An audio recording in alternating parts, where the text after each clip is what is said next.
শিখন ও শিক্ষণ নামক ইউটিউব চ্যানেলের পক্ষ থেকে আমি কল্যাণ মজুমদার সকলকে স্বাগত জানাচ্ছি।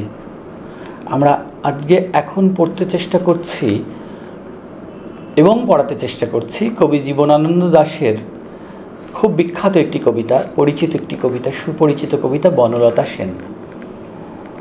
জীবনানন্দ দাশকে নিয়ে কিছু কথা বলতে গেলেই যেটা বলতে হয় যে একজন কবির জীবদ্দশাতেই কোনো কবি জনমানসে একটি বিশেষ ভাবমূর্তি পেয়ে যান, আমরা দেখতে পাই। এবং জনপ্রিয় বা সিদ্ধকাম কবি মাত্রই এমন হয় যে তার ভক্ত বা নিন্দুকদের দ্বারা একটা বিশেষ বৈশিষ্ট্যে সেই সমস্ত কবিকে চিহ্নিত করে ফেলার একটা প্রবণতা আমরা লক্ষ্য করেছি। আমরা দেখেছি জীবনানন্দকেও কেউ বলেছেন নির্জনতার কবি, কেউ বৃত্তচেতনার কবি, কেউ সুররিয়ালিস্টিক কবি, পরাবাস্তবতার কবি।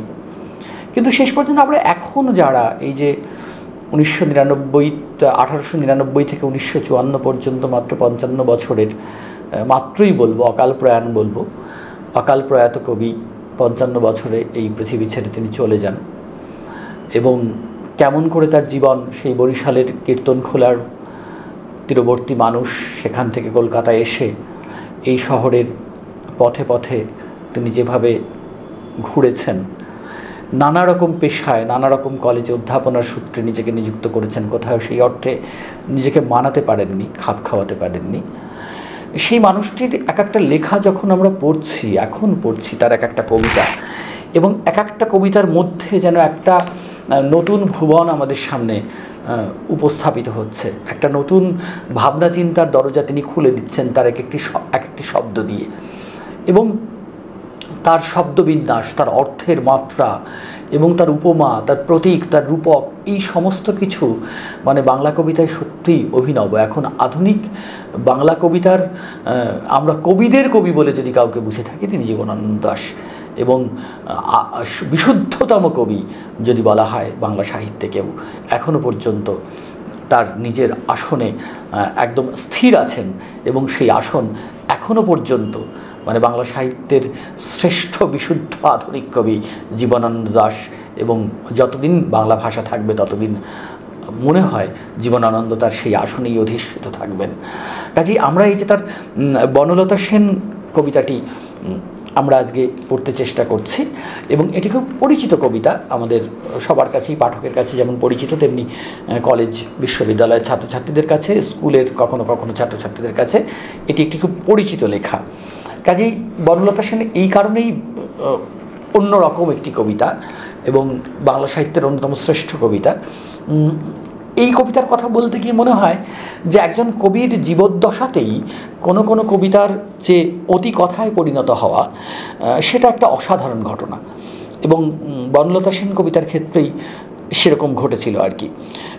এটা 1334 বঙ্গাব্দে কবিতা পত্রিকায় প্রথম প্রকাশিত হয়েছিল, প্রথম সংখ্যাতেই এই কবিতা প্রকাশিত হয়েছিল। এবং পুরনো বাংলা কবিতায় যে সমস্ত মানস সুন্দরীদেরকে আমরা দেখেছি, তাদের থেকে কিন্তু একটু আলাদা পংক্তিতে বনলতার অবস্থান। এবং বনলতা যেন আধুনিক বাংলা কবিতায় নায়িকা হিসেবে এক রক্তমাংসের একদম নতুন সঞ্জীবন। আমরা সেই অর্থে মানে এই জাস্ট সব মিলিয়ে 3টে স্তবকের 24টি পংক্তি জুড়ে একটা যে বনলতা সেনকে কবি উপস্থাপন করলেন, সেই বনলতা যে প্রতিদিন নতুনভাবে নতুন রহস্য নিয়ে, নতুন সৌন্দর্য নিয়ে বাঙালি পাঠকের সামনে উপস্থাপিত হচ্ছে এবং হবে, এটা নিয়ে কোনো সন্দেহ নেই। আমরা পড়তে চেষ্টা করি কবিতাটি। কি বলা হয়েছে কবিতাটিতে? 1000 বছর ধরে আমি পথ হাঁটিতেছি পৃথিবীর পথে, সিংহল সমুদ্র থেকে নিশীথের অন্ধকারে মালয় সাগরে। অনেক ঘুরেছি আমি বিম্বিসার অশোকের ধূসর জগতে, সেখানে ছিলাম আমি আরও দূর অন্ধকারে বিদর্ভ নগরে। আমি ক্লান্ত প্রাণ এক, চারিদিকে জীবনের সমুদ্র সফেন, আমারে দুদণ্ড শান্তি দিয়েছিল নাটোরের বনলতা সেন। চুলতার কবেকার অন্ধকার বিদিশার নিশা, মুক্তার শ্রাবস্তির কারুকার্য, অতি দূর সমুদ্রের পর হাল ভেঙে যে নাবিক হারায়েছে দিশা, সবুজ ঘাসের দেশ যখন সে চোখে দেখে দারুচিনি দ্বীপের ভিতর, তেমনি দেখেছি তারে অন্ধকারে। বলেছে সে, এতদিন কোথায় ছিলেন? পাখির নীড়ের মতো চোখ তুলে নাটোরের বনলতা সেন। সমস্ত দিনের শেষে শিশিরের শব্দের মতন সন্ধ্যা নামে, সন্ধ্যা আসে, ডানার রৌদ্রের গন্ধ মুছে ফেলে চিল। পৃথিবীর সব রং নিভে গেলে পাণ্ডুলিপি করে আয়োজন। তখন গল্পের তরে জোনাকির রঙে ঝিলমিল। সব পাখি ঘরে আসে, সব নদী ফুরায় এ জীবনের সব লেনদেন। থাকে শুধু অন্ধকার, মুখোমুখি বসিবার বনলতা সেন। 1000 বছর ধরে আমি পথ হাঁটিতেছি। আমি কোনো এক ব্যক্তির পক্ষে 1000 বছর ধরে কি পথ হাঁটা সম্ভব? রোমান্টিকদের সেই অতি কথনকে যদি আমরা গুরুত্ব দিই, আমরা যদি কোলরিজ কথিত সেই টেম্পোরারি সাসপেনশন অফ ডিসবিলিফ এর তত্ত্বকে স্বীকৃতি দিতে চাই, তবুও তো 1000 বছর ধরে একজন ব্যক্তি মানুষের পক্ষে পথ চলা সম্ভব নয়। এখানে আসলে আমি নই, কোথায় যেন আমি থেকে আমরাতে উপনীত হই। মানে আমরা যারা আসলে প্রেমিক হৃদয় দুদণ্ড ভালোবাসা খুঁজছি, তারা সত্যি সত্যিই 1000 বছর ধরেই পথ হাঁটছি পৃথিবীর পথে। এই বনলতা সেনের যে কবিতাটি, বনলতা সেন কবিতার যে 3টে স্তবক আছে, তার 3টে স্তবকেই আমরা দেখতে পাচ্ছি এই নানা রকম ফোকাল পয়েন্ট, মানে মূল যে বিন্দু সেটা যেন বদলে গেছে। প্রথম স্তবকে আমরা আমি লক্ষ্য করছি, প্রথম স্তবকেই আমিই কেন্দ্রীয়, তার যে অভিভাব, অনেক ঘুরেছি আমি। দ্বিতীয় স্তবকে এই আমি কিন্তু আর সেই অর্থে নেই, আমির প্রাধান্য অনেকটা বদলে গেছে।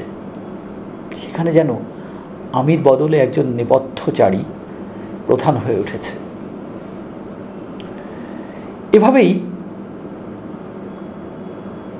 কবি বনলতাকে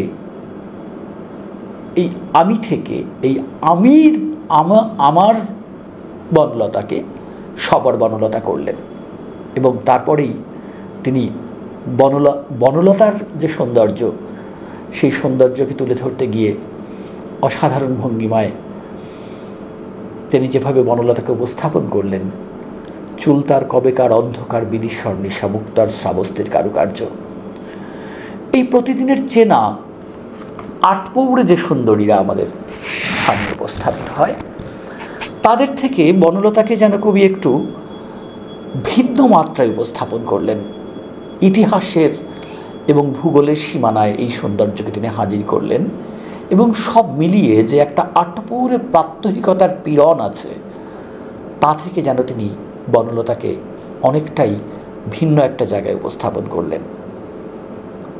একজন মানুষের কাছে এই বনলতারা আকাঙ্ক্ষিত থাকেন, এবং নাম ধাম সহ বনলতা এই বাংলা কবিতায় জীবনানন্দের বনলতা হয়ে শুধু থাকলেন না, তিনি আবহমানকালের বাঙালি পাঠকের কাছে সেই দুদণ্ড শান্তির আশ্রয়ের বনলতা হয়ে রইলেন। হাল ভেঙে যাওয়া ডুবন্ত যে তরণী, যে নৌকো, তার যে নাবিক যে প্রচণ্ড প্রয়াসে বাজবার আকুলতায় সবুজ ঘাসের দেশের কল্পনা করে, তেমনি ঠিক একজন পুরুষ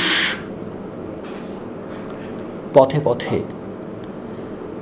তার জীবনের হাল, তার জীবনের দিশা যে হারিয়ে ফেলেছে, বেপথুমান পুরুষ বলতে পারি, সেই পুরুষের কাছেও বনলতা তেমন সেই হাল ভাঙা দিগ্ভ্রান্ত নাবিকের কাছে সবুজ ঘাসের দেশের মতো। এবং সেই বনলতার সঙ্গে যখন দেখা হয়েছে কবির, সে একান্ত আপন, খুব পাশের বাড়ির প্রতিবেশিনীর মতোই, খুব আন্তরিক তার এই কথা। এতদিন কোথায় ছিলেন? পাখির নীড়ের মতো চোখ তুলে নাটোরের বনলতা সেন। পাখির নীড় এর মতো তো চোখের সেই অর্থে চোখ হয় না। পাখির নীড় আসলে পাখির আশ্রয়। আসলে এই যে পাখির নীড়ের মতো চোখ তুলে বনলতা সেনের চোখে কবি সেই আশ্রয় পেয়েছিলেন। এখানে একদম শেষ স্তবকে গিয়ে দেখছি তুমি বা আমি নই, আমরা নই। এখানে প্রাধান্য পেয়ে গেল প্রকৃতির পটভূমি। এবং এই স্তবকে যেন সব কিছু অবসানের ইঙ্গিত, সব কিছু বিসর্জনের ইঙ্গিত। সমস্ত দিনের শেষে শিশিরের শব্দের মতো সন্ধ্যা আসে। শিশিরের কি শব্দ শোনা যায়? ডানার রৌদ্রের গন্ধ মুছে ফেলে চিল, ডানার রৌদ্রের কি গন্ধ পাওয়া যায়? আসলে বৃষ্টিপাতের মতো শিশির পতনের শব্দ হয় না, সন্ধ্যাও আসে নিঃশব্দে। কিন্তু যারা খুব অনুভূতিশীল মানুষ, যারা খুব অনুভূতি দিয়ে সমস্ত সৌন্দর্যকে অবলোকন করেন, তারা শিশিরের শব্দও শুনতে পান, টানার রোদের গন্ধও তারা টের পান। আসলে সারাদিনের রৌদ্রস্নাত শরীর থেকে আলো আর উত্তাপ সব মুছে ফেলে চিল ঘরে ফেরে, সব পাখিও ঘরে ফেরে। কেননা আসলে সবাই আমরা ঘরে ফিরতে চাই, কারণ সবাই শেষ পর্যন্ত সমস্ত কাজের শেষে সমস্ত ক্লান্তি পেরিয়ে একটা নিশ্চিন্ত সুনিশ্চিত আশ্রয়ের দিকে সবাই যেতে চাই। সেই আশ্রয় হয়তো সবাই পায়, কিন্তু অনুভূতিশীল মানুষ সেই আশ্রয় কি সবসময় পায়? কারণ অনুভূতির কাছে এবং যে মানুষ ভীষণ রকমভাবে বোধ সম্পন্ন, সুচেতনা সম্পন্ন মানুষ, সেই মানুষের কাছে আশ্রয় আসলে শেষ পর্যন্ত একটা আদর্শ। আশ্রয় শেষ পর্যন্ত একটা স্বচ্ছ বোধ। কিন্তু সেই আশ্রয় কি মানুষ পায়? শেষ পর্যন্ত হয়তো পায় না। সেই জন্যে সব পাখি ঘরে ফেরে, সব প্রাণী সবাই আশ্রয় পায়। বোধ সম্পন্ন, চেতনা সম্পন্ন মানুষের কাছে আমার মনে হয় এই বাস্তবের বনলতা সেনরা দেখা দেন না, অথচ তার থাকার কথা ছিল এই মানুষগুলোর সামনে। এই মানুষগুলোর সঙ্গে সেই বনলতার আশ্রয় খুব প্রয়োজনীয় ছিল। এটা খুব সত্যি কথা। আদর্শকে পাওয়া তো সহজ কথা নয়। আদর্শের পেছনে আমরা সর্বদাই ছুটে বেড়াই, সারা জীবন ছুটে বেড়াই। শেষ পর্যন্ত যদি ধরাও দেয় সে আদর্শ, তা হয়তো মুহূর্তের জন্য ধরা দেয়। আমরা শেষ পর্যন্ত এই যে মানুষের একান্ত অনুভূতির কাছে, তার প্রেমের কাছে শেষ পর্যন্ত যে এক ধরনের শূন্যতা, এক ধরনের হাহাকার তাকে শেষ পর্যন্ত তার আশ্রয় হয়, এবং তার মধ্যেও তার স্বপ্ন কল্পনায় এই বনলতা সেনের দুদণ্ডের আশ্রয় কাঙ্ক্ষিত থাকে, আকাঙ্ক্ষিত থাকে। এবং সারা বাংলা সাহিত্য, সমগ্র বাংলা সাহিত্যেও আমরা এরকম একটি লেখা খুব কমই পাব, যেখানে একটা বাস্তব মানুষ আর একটা বাস্তবের নারীর কাছে দুদণ্ডের যে আশ্রয় পেয়েছিল, সেই আশ্রয়কে সে তার জীবনের সর্বোচ্চ প্রাপ্তি বলে স্বীকৃতি দিল। এবং পৃথিবীর সকল প্রেমিকের কাছেই বোধহয় এই দুদণ্ডের আশ্রয় খুবই খুবই গুরুত্বপূর্ণ হয়ে রইল। সেই জন্যেই আমারই দুদণ্ড শান্তি দিয়েছিল নাটোরের বনলতা সেন। এই দুদণ্ডের শান্তি, এই দুদণ্ডের আশ্রয়ের জন্যেই পৃথিবীর সমস্ত প্রেমিক হৃদয়ে স্বপ্ন দেখে যায়। হয়তো কেউ পায়, কেউ পায় না। ধন্যবাদ সকলকে।